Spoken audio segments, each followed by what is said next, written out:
आता उन्हाळ्याची सुट्टी म्हणलं की सर्वजण मामाच्या गावाला जातात, परंतु बाळा तालुका पाचोरा येथील असलेला स्वप्नील पाटील हा शाळांना उन्हाळ्याची सुट्टी असल्याने जळगाव तालुक्यातील कुसुंबा येथे मामाकडे आला होता.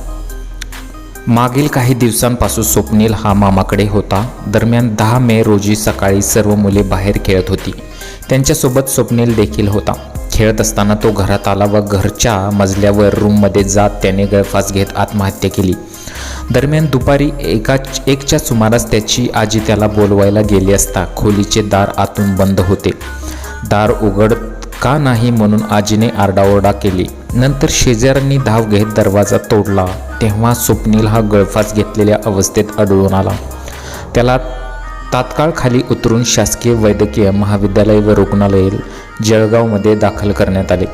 वैद्यकीय अधिकाऱ्यांनी त्यास मृत घोषित केले.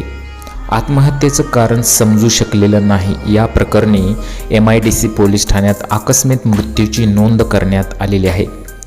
आता याच्या मृत्यूचं मागचं गूढ हे कायमच राहिलेलं आहे. त्याने गळफास का घेतला आहे हे कोणाच्याही अद्याप लक्षात किंवा समजू शकलेलं नाही.